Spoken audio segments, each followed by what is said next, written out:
ನಮ್ಮ ಭಾಗ್ಯಶ್ರೀ ಚಾನಲ್ಗೆ ಸಬ್ಸ್ಕ್ರೈಬ್ ಆಗಿ ಹಾಗೂ ಬೆಲ್ ಬಟನನ್ನು ಒತ್ತಿ. ಒಂದು ದಿನ ಪರೀಕ್ಷಿತ ಮಹಾರಾಜನು ಬೇಟೆಗೆಂದು ಕಾಡಿಗೆ ಬರುತ್ತಾನೆ.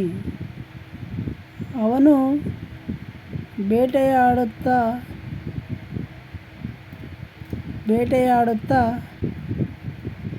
ಸುಸ್ತಾಗಿ ಬಸವಳಿದು ಬಾಯಾರಿಕೆಯಿಂದ ನೀರಿಗಾಗಿ ಹುಡುಕುತ್ತಾ ಬರುತ್ತಿರುತ್ತಾನೆ. ಆಗ ಅವನಿಗೆ ಶಮೀಕ ಮುನಿಗಳ ಆಶ್ರಮ ಕಾಣುತ್ತದೆ. ಆ ಆಶ್ರಮದಲ್ಲಿ ತನಗೆ ಉಪಚಾರ ಸಿಗಬಹುದೆಂದು ಸಂತೋಷಗೊಂಡು ಆಶ್ರಮದ ಹತ್ತಿರ ಬರುತ್ತಾನೆ. ಆದರೆ ಶಮೀಕ ಮುನಿಗಳು ಧ್ಯಾನಾಸಕ್ತರಾಗಿರುವುದರಿಂದ ಪರೀಕ್ಷಿತ ಮಹಾರಾಜನನ್ನು ಅವರು ಗಮನಿಸುವುದಿಲ್ಲ. ಆದರೆ ಅವರು ಧ್ಯಾನಾಸಕ್ತರಾಗಿದ್ದರಿಂದ ಪರೀಕ್ಷಿತ ಮಹಾರಾಜನು ಎಷ್ಟೇ ಕರೆದರೂ ಅವರು ಎಚ್ಚರಗೊಳ್ಳಲಿಲ್ಲ. ಮೊದಲೇ ಸುಸ್ತಾಗಿದ್ದ ಪರೀಕ್ಷಿತ ಮಹಾರಾಜನು ಶಮೀಕ ಮುನಿಗಳು ಅವನನ್ನು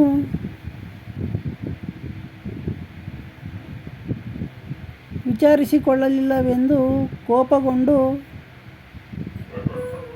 ಸಿಟ್ಟಿನಿಂದ ಸುತ್ತಮುತ್ತಲ ಎಲ್ಲ ಹುಡುಕಾಡಿದ. ಆಗ ಅವನಿಗೆ ಒಂದು ಸತ್ತ ಹಾವು ಸಿಗುತ್ತದೆ.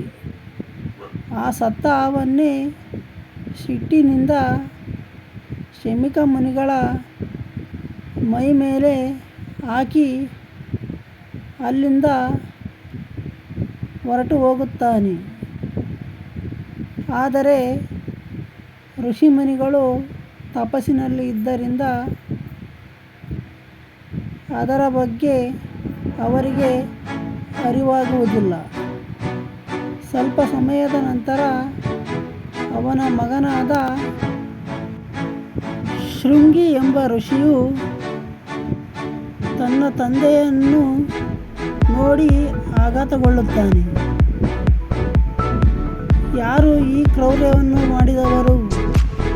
ನನ್ನ ತಂದೆಯ ಮೇಲೆ ಸತ್ತ ಹಾವನ್ನು ಹಾಕಿದ ಈ ಅಪಚಾರ ಮಾಡಿದ ಆ ವ್ಯಕ್ತಿ ಯಾರೇ ಆಗಲಿ ಇನ್ನೂ 1 ವಾರದ ಒಳಗೆ ಹಾವು ಕಡಿದೇ ಸಾಯಲಿ ಎಂದು ಶಾಪವನ್ನು ನೀಡುತ್ತಾನೆ. ಆಗ ಪರೀಕ್ಷಿತ ಮಹಾರಾಜನಿಗೆ ಈ ಸುದ್ದಿ ಅಶರೀರವಾಣಿಯಾಗಿ ಕೇಳುತ್ತದೆ. ಇದರಿಂದ ಗಾಬರಿಗೊಂಡ ಪರೀಕ್ಷಿತ ಮಹಾರಾಜನು ತನ್ನ ಋಷಿಗಳಿಗೆ ಈ ಶಾಪದ ಕುರಿತು ಹೇಳುತ್ತಾನೆ. ಆಗ ಋಷಿಗಳು ಕೊಟ್ಟ ಶಾಪ ಫಲಿಸದೇ ಇರುವುದಿಲ್ಲ. ನೀನು 1 ವಾರಗಳ ಕಾಲ ಬಹಳ ಎಚ್ಚರಿಕೆಯಿಂದ ಇರಬೇಕೆಂದು ಆಜ್ಞಾಪಿಸುತ್ತಾರೆ. ಅದರಂತೆಯೇ ಪರೀಕ್ಷಿತ ಮಹಾರಾಜನು ಒಂದು ಸಣ್ಣ ಹುಳ ಸಹ ಹೋಗದ ಹಾಗೆ ವ್ಯವಸ್ಥೆಯನ್ನು ಮಾಡಿಕೊಂಡು ಅದರಲ್ಲಿ 1 ವಾರಗಳ ಕಾಲ ಇರಬೇಕು ಎಂದು ತೀರ್ಮಾನಿಸುತ್ತಾನೆ. ಹಾಗೆಯೇ ಒಂದು ಕುಟೀರವನ್ನು ನಿರ್ಮಿಸಿಕೊಂಡು ಅದರಲ್ಲಿ ವಾಸ ಮಾಡುತ್ತಿರುತ್ತಾನೆ.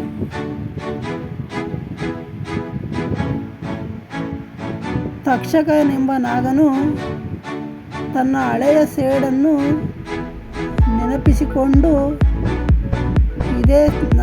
ಇದೇ ಸರಿಯಾದ ಸಮಯ, ನಾನು ಸೇಡು ತೀರಿಸಿಕೊಳ್ಳಬಹುದೆಂದು ರಾಜನಿಗೆ ಕೊಡುವ ಹಣ್ಣು ಹಂಪಲುಗಳನ್ನು ನೋಡಿ ಅದರಲ್ಲಿ ಒಂದು ಹಣ್ಣಿನ ಒಳಗೆ ಒಂದು ಸಣ್ಣ ಹುಳುವಾಗಿ ಸೇರಿಕೊಳ್ಳುತ್ತಾನೆ. ಆಗ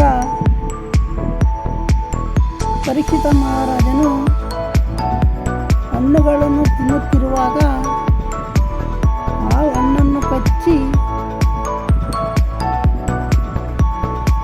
ತಿನ್ನುತ್ತಿದ್ದಾಗ ಆ ಹಣ್ಣಿನಿಂದ ಹೊರಬಂದ ತಕ್ಷಕನೆಂಬ ನಾಗನು ಬೃಹದಾಕಾರದ ನಾಗನಾಗಿ ರೂಪ ತಾಳಿ ಪರೀಕ್ಷಿತ ಮಹಾರಾಜನನ್ನು ಕಚ್ಚಿ ಸಾಯಿಸುತ್ತಾನೆ.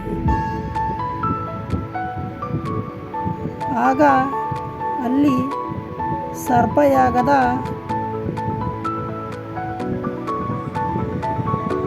ಮುನ್ಸೂಚನೆ ಆರಂಭವಾಗುತ್ತದೆ. ಮುಂದೆ ಏನು ಎಂಬುದನ್ನು ಆಮೇಲೆ ತಿಳಿದುಕೊಳ್ಳೋಣ.